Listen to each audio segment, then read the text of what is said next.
Assalamualaikum warahmatullahi wabarakatuh. Bapak Ibu, pagi ini saya akan membahas tentang 10 alasan orang berhasil di MB.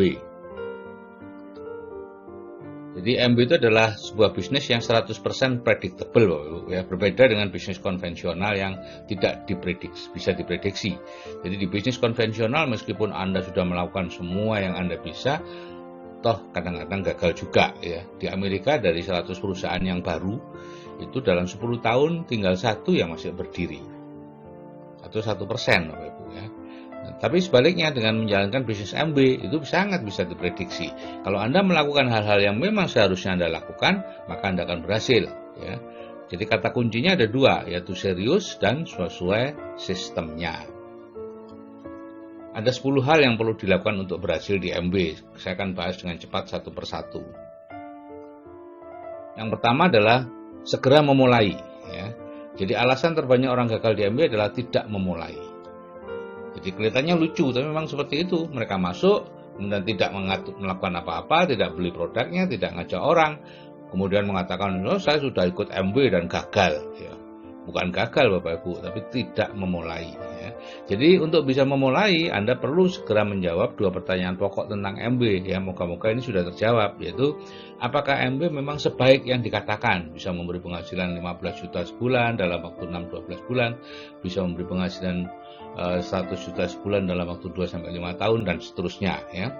Kemudian yang kedua, apakah saya bisa menjalankan MB, ya. Apakah orang-orang seperti kita ini bisa, ya.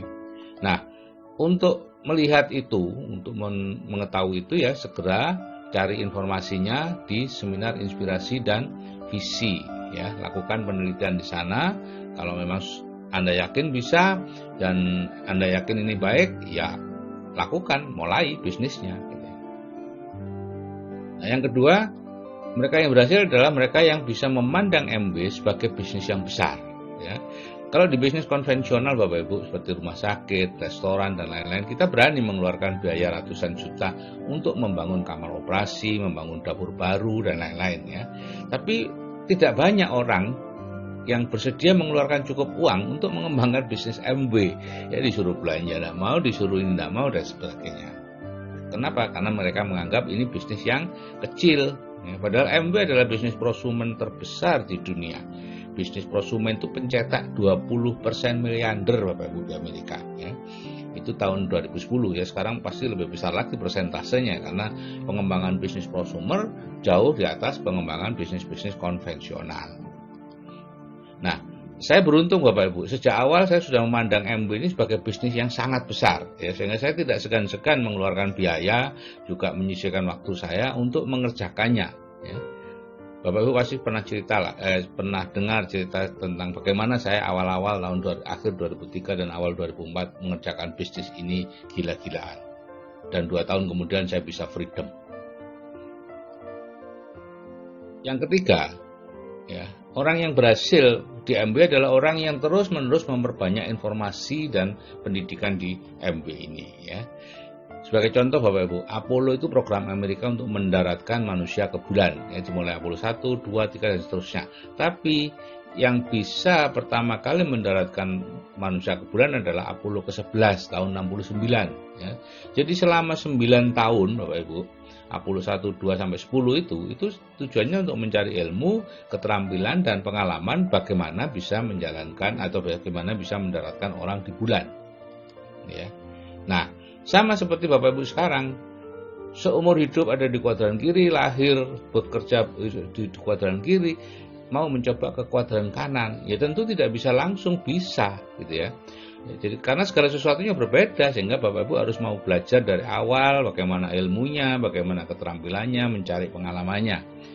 Jangan mencoba sekali gagal terus kemudian merasa itu tidak berhasil, bukan. Ya memang Bapak Ibu belum bisa, ya.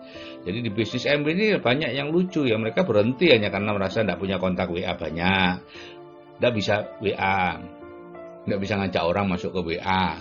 Padahal itu semua ilmu katon, ilmu yang bisa dipelajari, dan mempelajari itu jauh lebih mudah dibandingkan Bapak Ibu belajar menalikan sepatu, daripada Bapak Ibu belajar naik sepeda, ya. Jauh lebih mudah ini. Nah, Yang keempat adalah orang yang mau mengantongi egonya, ya. Seperti tadi di awal saya bahas, bisnis MB bukan bisnis yang sudah pernah Bapak Ibu lihat, ya. Mungkin sekarang ini baru pertama kali Bapak Ibu mengenal bisnis ini, ya. Nah, kalau Bapak Ibu tahu orang dokter itu cara suksesnya gimana, guru itu cara suksesnya gimana, sekolah dan seterusnya. Nah, kemudian pemilik bengkel itu bagaimana cara suksesnya, meskipun tidak pernah melakukan, tapi Bapak Ibu sudah tahu, ya. Orang-orang di sekitar Bapak Ibu sudah pernah cerita dan lain-lain. Tapi di MB itu buta sama sekali, Bapak Ibu. Bagaimana memulai, bagaimana cara berproses di MB, bagaimana itu Bapak Ibu buta. Sehingga kadang-kala mau berproses gagal terus berhenti. Ibaratnya apa? Baru belajar naik sepeda satu kali jatuh, kemudian merasa seumur hidup tidak akan bisa naik sepeda. Padahal jatuh adalah salah satu proses belajar naik sepeda. Jadi Bapak Ibu, untuk bisa berhasil Bapak Ibu ikuti saja upline atau disebut teachable, tidak usah berpikir, ya. Bapak Ibu perlu mengantongi ego, ya. Dan banyak orang yang mengatakan di MB saya mengikuti semua upline, semua anjuran upline. Padahal sebenarnya tidak. Mereka masih memilih-milih. Kalau Bapak Ibu merasa belum berhasil, coba lihat lagi. Pasti banyak hal yang Bapak Ibu tidak lakukan yang dianjurkan upline. Apakah Bapak Ibu rutin datang ke seminar? Apakah Bapak Ibu rutin belanja? 2 pokok itu saja mungkin tidak dilakukan. Apakah Bapak Ibu, ya macam-macam lah. Ya, padahal itu adalah hal-hal yang perlu dilakukan. Jadi lakukan saja. Ya, memang awalnya tidak bisa, tapi lama-lama pasti bisa. Ya, dikatakan bahwa kalau Bapak Ibu bisa memakai sepatu, Bapak Ibu bisa menjalankan MB.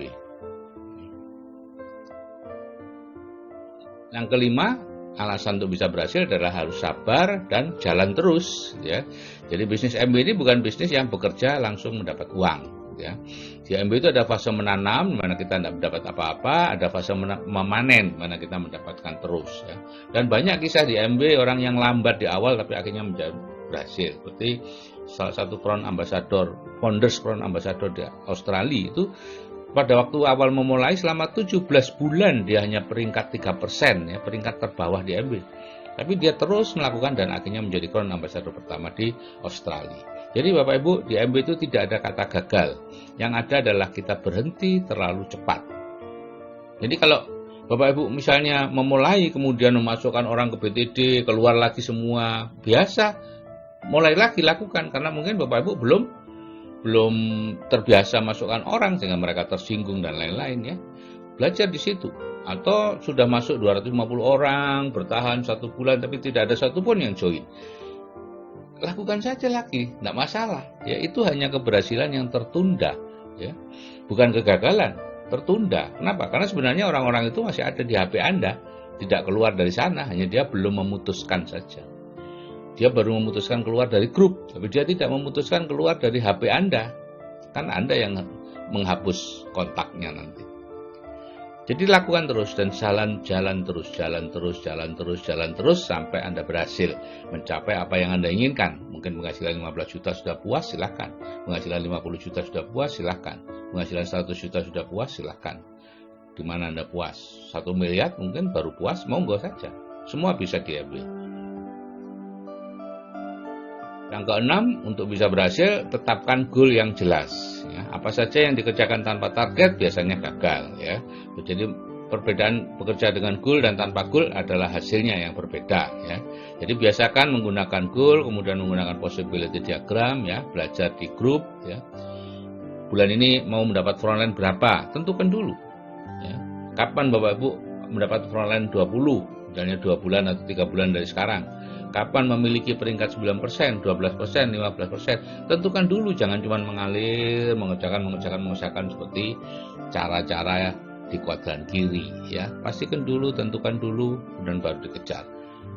Bisa saja gagal, bisa banyak, ya, dan biasanya di awal gagal. Tapi lakukan lagi.